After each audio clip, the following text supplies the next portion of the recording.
தேவமாதாவின் வணக்க மாதம் 21ஆம் நாள். இயேசு கிறிஸ்துநாதர் கல்லறையிலிருந்து உயிர்த்தெழுந்தருளி தம்முடைய திருத்தாயாருக்கு காண்பிக்கிறார். தேவமாதா தமது திருமைந்தன் உயிர்த்ததைக் கண்டு அடைந்த பேரானந்தம். நம்முடைய ஆத்துமங்களுக்கு இரட்சகரான இயேசு கிறிஸ்துநாதர் நரக கொடுமையையும் சாவினுடைய கொடூரத்தையும் வென்று கல்லறையை விட்டு அளவில்லாத பிரதாபத்தோடு வெற்றி வீரராக உயிர்த்தெழுந்தார். அவ்வேளையில் தம்முடைய திருமாதாவை மறக்காமல் அன்னைக்கு தாம் அடைந்த மகிமையோடு காணப்பட்டார் என்பது பக்தியுள்ள சத்தியம். இயேசு கிறிஸ்துநாதர் சொல்லனா கஸ்தி அவமான பாடுகளை அனுபவிக்கும் பொழுது அந்த பரமநாயகி அவரை விடாமல் மனோவாக்கு கெட்டாத துக்க சாகரத்தில் அமிழ்ந்திருந்தார்கள். தமது திரு சரீரத்தில் அனுபவித்த வருத்தம் அனைத்தையும் அன்னை தம்முடைய இருதயத்தில் அனுபவித்தார்கள். ஆகையால் உயிர்த்தெழுந்த இயேசு கிறிஸ்துநாதர் அடைந்த கஸ்தி துன்பங்களுக்கு தகுதியான ஆனந்த சந்தோஷத்தை அளிக்க வேண்டுமென்று எண்ணி அன்னைக்கு தம்மை காண்பிக்க சித்தமானார். அவ்வாறே நீதியுள்ள தயாபர சர்வேஸ்வரன் தாம் மனிதருக்கு வழங்குகிற ஞான நன்மைகளை அவர்கள் தம்மை பற்றி அனுபவித்த வருத்தங்களுக்கு தகுதியானபடி வழங்குகிறார்.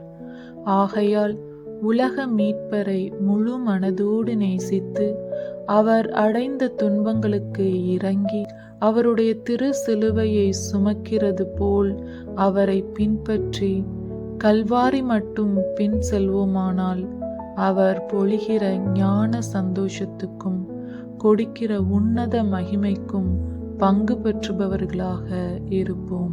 இயேசு கிறிஸ்துநாதர் மட்டற்ற மகிமையோடு உயிர்த்ததைக் கண்டு தேவமாதா அடைந்த சொல்லிலடங்காத சந்தோஷத்தையும் மகிழ்ச்சியையும் ஆராய்ந்து பார்க்க கடவோம்.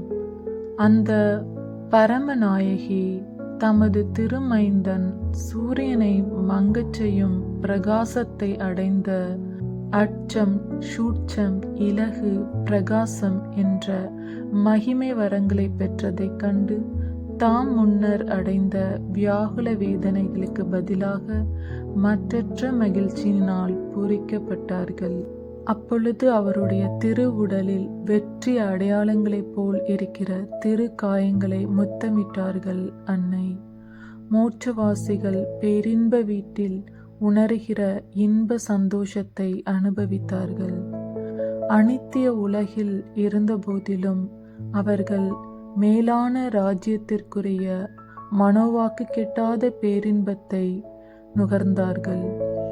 நமது ஒப்பற்ற அன்னை சொல்லன்னா ஆனந்தத்தை அனுபவிக்கிறதை பற்றி வாழ்த்தி நம்மை இவ்வுலக பாக்கியங்களை வெறுக்கச் செய்து தாம் அடைந்த மோட்ச ஆனந்தத்தை நாமும் அடையும்படி கிருபை செய்ய வேண்டுமென்று மன்றாடுவோமாக.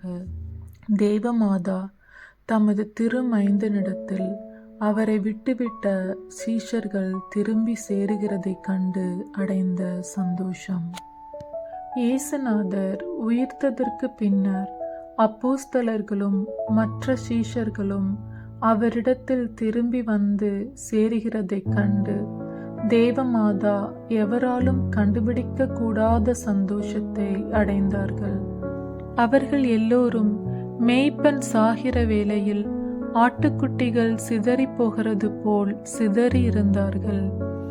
இயேசு கிறிஸ்துநாதர் உயிர் தெழுந்ததின் பின் அவர்கள் மனம் உறுதிப்படைந்து புது மனிதராகி தங்களது மேய்ப்பனிடத்தில் வந்து சேர்ந்தார்கள்.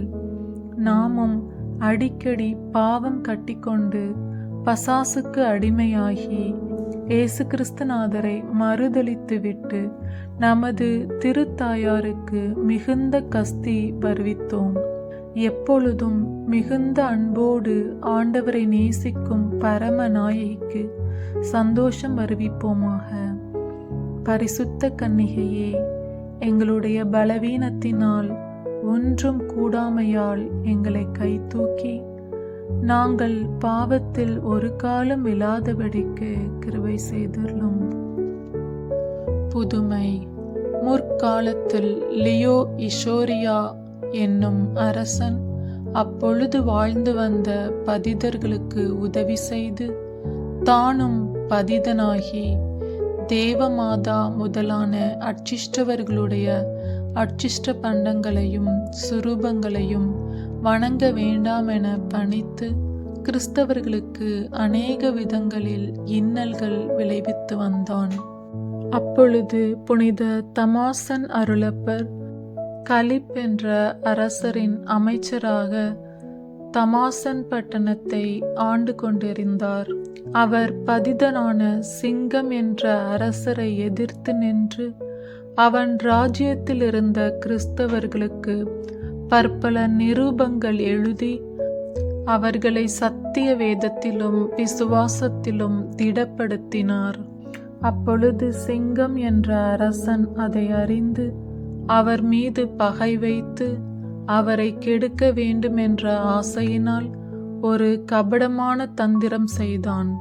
பொய்யான ஓர் கடிதம் எழுதி அதில் சிங்கம் என்ற அரசன் தமாசன் பட்டணத்துக்கு படையோடு வந்தால் தான் அந்த பட்டணத்தை அவருக்கு கையளிப்பேன் என்று எழுதி வைத்த அந்த கடிதம் தமாசன் அருளப்பர் தனக்கு அனுப்பினார் என்று பொய் சொல்லி அந்த கடிதத்தை கலிப் என்னும் அரசனுக்கு அனுப்பினான். அரசன் அந்த கடிதத்தை வாசித்து தம் அமைச்சரால் தமாசன் அருளப்பரை வரவழைத்து அவருக்கு அதை காண்பித்தான்.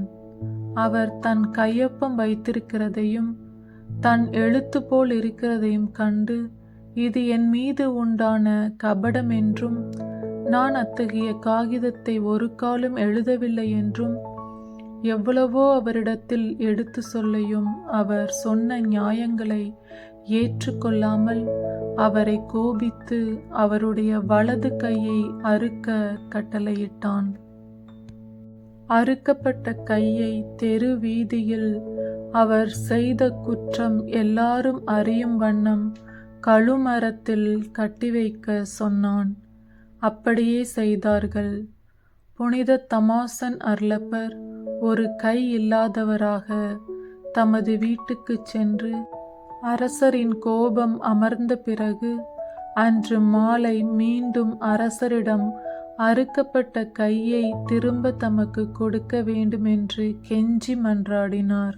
அரசரானவர் இராசன் எழுதின காகிதம் கள்ள காகிதம் என்று அறிந்து சந்தேகப்பட்டு புனித தமாசன் அருளப்பர் மீது மனமிறங்கி அறுக்கப்பட்ட கையை அவருக்கு கொடுக்க கட்டளையிட்டான்.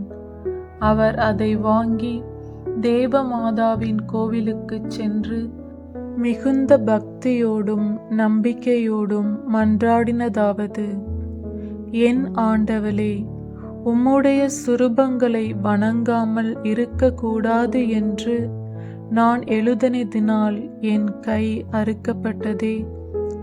அந்த வணக்கம் உமக்கு ஏற்கும் வணக்கம் என்றும் என் பேரில் எழுதின காகிதம் பொய்யான காகிதம் என்றும் எல்லோரும் அறியும்படிக்கு என் கையை ஒட்ட வைப்பீரானால் அதை கொண்டு இனிமேல் உம்முடைய வணக்க தோத்திரத்துக்காகவே எழுதுவேன் என்று மன்றாடினார்.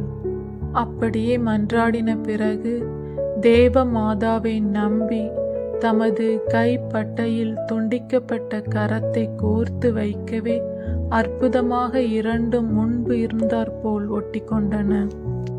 அந்த புதுமை உடனே ஊர் முழுவதும் பரவ அரசர் அதை கேள்விப்பட்டு அவரை அழைத்து அவருடைய கையை அறுத்ததற்கு மன்னிப்பு கேட்டதும் அல்லாமல் என்னிடம் எதை கேட்பீரோ அதெல்லாம் கொடுப்பேன் என்று சொன்னான். அவரோவென்றால், எனக்கு வேறொன்றும் வேண்டாம், அமைச்சர் உத்தியோகத்தை விடுவதற்கு உத்தரவு கொடுத்தால் போதும் என்றார். அந்த உத்தரவை பெற்ற பின் சாகும் வரையிலும் தேவமாதாவின் பேரில் நன்றியறிந்தவராய் மிகுந்த பக்தி வைத்ததினால் நல்ல மரணத்தை அடைந்து புனிதராய் கொண்டாடப்படுகிறார். சாகும் வரையிலும் அவரிடத்தில் தேவமாதா செய்த புதுமையின் அடையாளமாக அவருடைய கை ஒட்டின இடத்தை சுற்றிலும் சிவப்பான ஒரு தழும்பு இருந்தது. கிறிஸ்து இயேசுவில் மிகவும் பிரியமுள்ள சகோதர சகோதரிகளே, இடைவிடாமல் தேவ மாதாவினுடைய திருப்படங்களையும் சுரூபங்களையும் நீங்கள் வாங்குவதுமின்றி அவைகளை உங்களால் இயன்ற அளவு மற்றவர்களுக்கு வணங்கும்படி செய்வீர்களாக. அன்பு நேசமுள்ள என் தாயாரே, உமது திருமைந்தன் உமக்கு காணப்படும் பொழுது அந்த மகிமையான ராஜாவை தொடர்ந்து பிதாக்களும் தீர்க்க தரிசிகளும் ஆதி தகப்பன் ஆதி தாய் முதற்கொண்டு 4000 ஆண்டுகள் வாழ்ந்திருந்த புண்ணிய ஆத்மாக்கள் எல்லோரும் உம்மை தங்கள் ராக்கினியாகவும் நல்ல உபகாரியாகவும் வாழ்த்தி கொண்டிருந்தார்கள். நீர் அவர்களுக்குள்ளே ஆண்டவளாய் நின்று அவர்களை பார்க்க அதிக சந்தோஷமும் பாக்கியமும் அனுபவித்தீரே. நீச பாவியாகிய நானும் அவர்களோடு உம்மை மோட்ச ராக்கினியாக வாழ்த்தி உமது திருமைந்தன் உயிர்த்ததினால் சந்தோஷப்படுகிறேன். நான் மீட்பு பெறும் வரையிலும் என்னை கைவிடாதேயும் தாயே. ஆமேன். இத்தினத்தில் சொல்ல வேண்டிய சுகிர்த ஜெபமானது: பரிசுத்த கன்னிகையே, இயேசுநாதருக்கு பின் நீரே என் உறுதியான நம்பிக்கையாயிருக்கிறீர். 21ஆம் நாளில் செய்ய வேண்டிய நற்கிரிகையாவது: ஆலயத்திற்கு கொஞ்சம் எண்ணெயாவது ஓர் மெழுகுதிரியாவது கொடுக்கிறது.